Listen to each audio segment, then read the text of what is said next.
video off too a little bit, I want to give a big shout out and thank you to Jeff Weiler, Chrysler Dodge Jeep Ram, for letting us review this gorgeous 2020 Chrysler 300S. 3, 2, 1.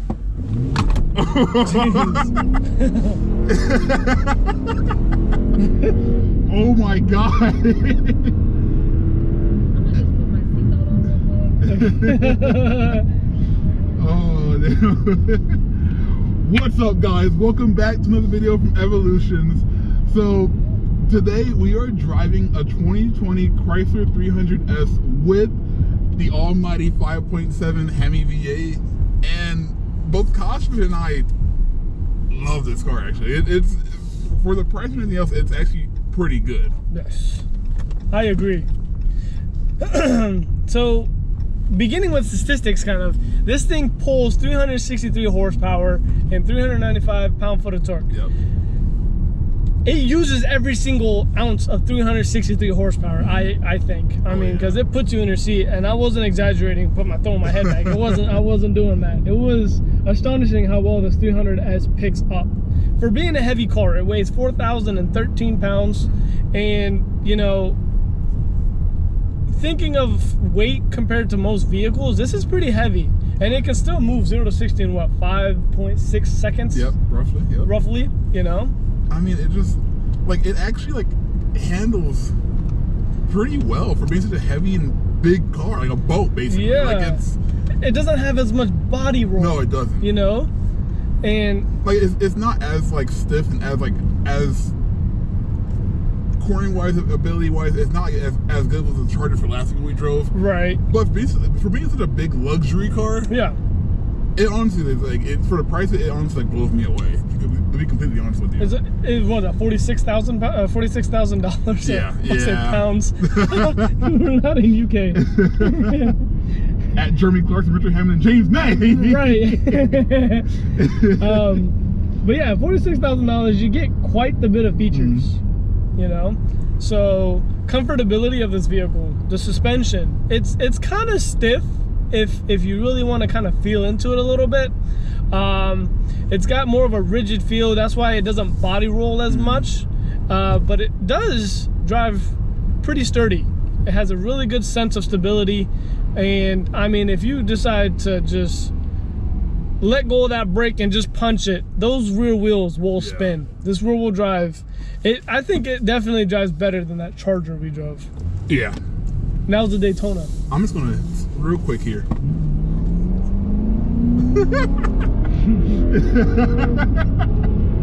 It gets up for how big it is. And we're at 80.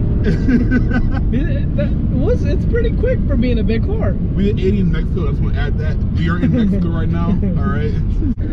So for $46,000, you actually get quite a bit for your money. I mean, you have all the features that you would have in the higher end cars. You have the heated steering wheel, heated and cooled driver and passenger side seats. Plus, you also have heated rear seats, which is actually really good.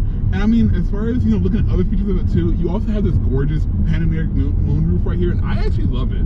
Like any car that has a moonroof on it, I fall instantly in love with it, just because you get that outside, you know, you have tons of headroom experience with it.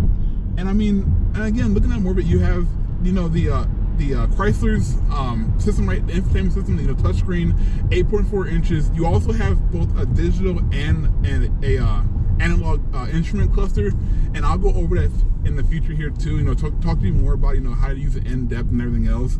But you actually get a lot of features with it. And I know some of the more optioned out cars, you do get the adaptive cruise control. However, we're not in one with that, but you do get that adaptive cruise control.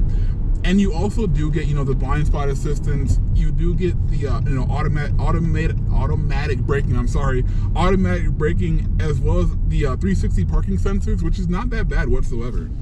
So Chrysler's saying that this car, it can get at least 19 miles per gallon combined. 16 city, 25 highway, right? Yeah. Now, this car also, it cuts off 4 of the cylinders when you're driving, right? And does that actually, it says it there, right? Yeah, it does on the dashboard. And the wow, that's pretty cool.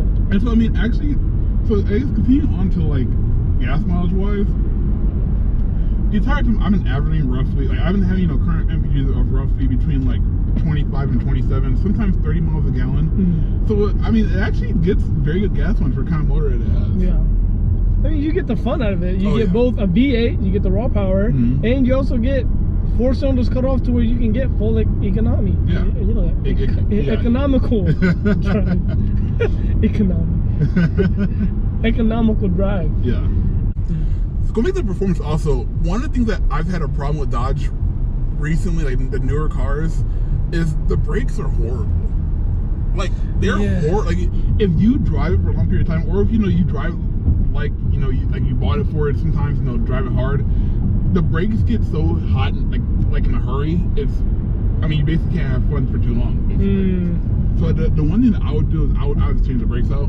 Right. In a heartbeat. I know that they do give performance braking for their vehicles, so you can opt out for those. Or now, go I to don't the higher know. model. Yeah. Right, you can get those, but I don't know. Can you put them on the vehicle?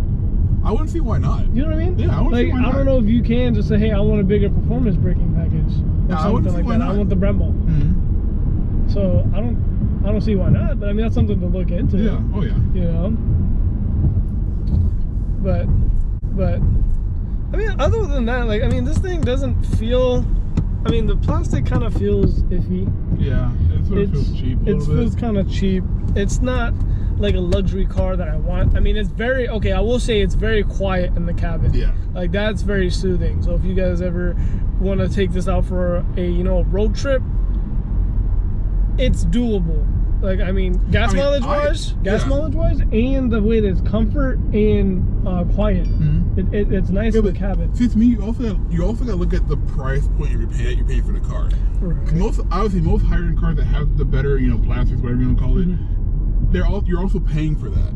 This, you're paying $46,000. This is meant to compete with cars like the, E400, E550, stuff like that, where you're paying, $60,000, $70,000, but you're not paying that for the Chrysler at all. Right. So that's why I'm like, I can sort of overlook the plastics to a certain extent, but at the same time too, I do get where a lot of people don't like it because they're still paying $46,000 for right. And the thing is, not just that, it's a luxury vehicle, so you're thinking luxury. Yeah. Like, it doesn't have the wood trim, it has a piano black look, which actually I would want to clean it, but I do like it. Right.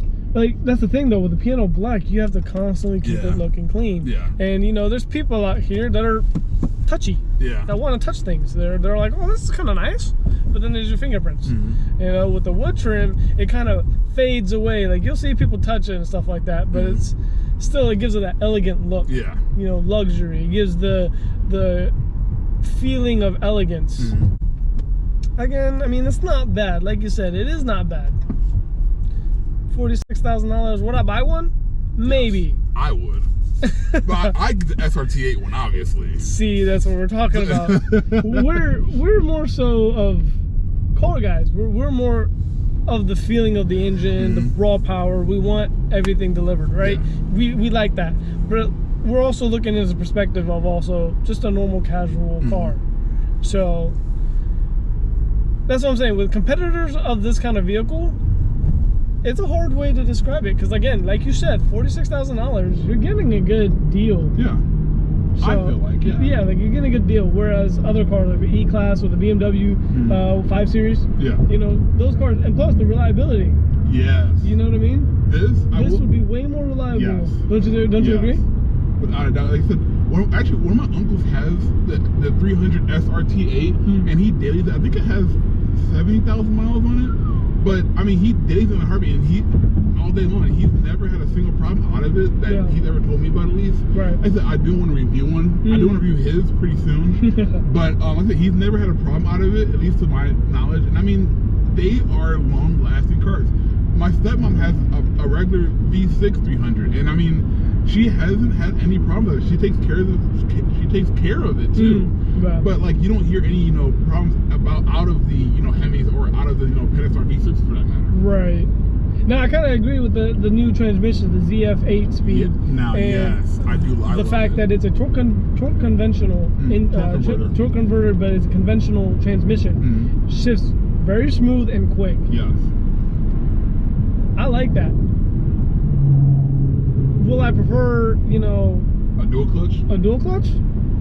Probably. I like the sound that you know, it's not the sound, but like the dual clutch feels more performance related. Yeah, but see, you know what I mean? Also, a dual clutch costs a lot more in the long run for maintenance too. Right. I mean, the transmission in this is actually an extra $1,500. Yeah. It's actually, sorry, 16. It's $1,595. Yeah. And that's an extra. Yeah. You know. But at the same time too, I mean, it's just it's a DCT competitor, and I honestly, for longevity wise, I think I would take the ZF 8-speed over the DCT, just because of me thinking about it again, that long term long term you know, maintenance wise, stuff like that. I think I would take this over a DCT. I kind of agree and disagree, because I know a lot of vehicles are using the ZF 8-speed. Yeah. Like a lot of the new competitors, especially like we just drove that Daytona. Yeah. It's using it. Yep. It sounds brutal, sounds good, and it shifts pretty quick. Yes. It's smooth, but I just don't get the feeling as I do of a dual clutch. Yeah. I just don't. I'll give you that. And on top of that too, I mean, I do see, you know, pros and cons of each. Right. Hey, RS5. Oh. That's a, oh. Is it an RS5? Yeah, it's an RS5. Yeah, that's an RS5. Sorry guys, we're looking at a car. Getting distracted by Audis right here. But like I said, I do see, you know, both the pros and cons of each of them. It's just, like I said, my thing is just longevity wise, and plus, I mean, you still get that performance of the DCT. It's just a lot less maintained. Yeah. Right. I see what you're saying. So, what do you think about the outside? Honestly, I like it. I mean, the way the entire exterior is set up, plus we have that SRT8 style rear wing on the back of it, and the ground effects package, plus this beautiful diamond black exterior color we have going on right now too. Yeah. To me, it sort of looks sinister. I like it. I agree. Yeah. I agree. For being a Chrysler, I agree. Yeah. You know, it's a nice car. Like I said, to me, would I buy one? Yeah, I'd buy it in the SRT8 model, but I would buy one. You have no room for V6s, four cylinders in your line of trade of cars. So that's the end of our review, and I hope you guys liked it. I hope you guys enjoyed it. We want to give a huge shout out to, again, Jeff Weiler, Chrysler, Dodge, Jeep, Ram. Those guys have been a huge help in giving us cars, and not only that, they're amazing people. So I pretty much want to conclude this review. Anything else you want to say? No, not really. Remember, guys, we also have our 150 subscriber video. I mean, our 150 subscriber giveaway in a way.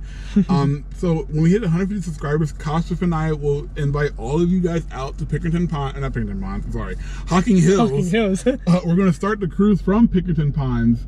Or we're gonna have, you know, we're gonna have a photographer there who's gonna do rollers, and then along the way we're gonna stop at the rock wall, whatever you wanna call it, and everybody get a chance to get a picture of their cars with them, you know, do an actual photo shoot with their cars. There will be free rollers and anything else for all of you guys. And we also will be buying, you know, hot dogs and hamburgers. If you guys want to, bring your own dish out too. We love eating, as you know. So I mean, like I said, we wanted to find a way to give back to all of you guys, and you know, obviously inviting all you guys out would be a perfect way to do that. Yep, exactly. So thanks everyone, we appreciate it. Hit that subscribe button, hit that thumbs up button, and hit that bell for notifications. We appreciate you all, we love you all. From the Evolution family, we'll see you guys soon. Peace.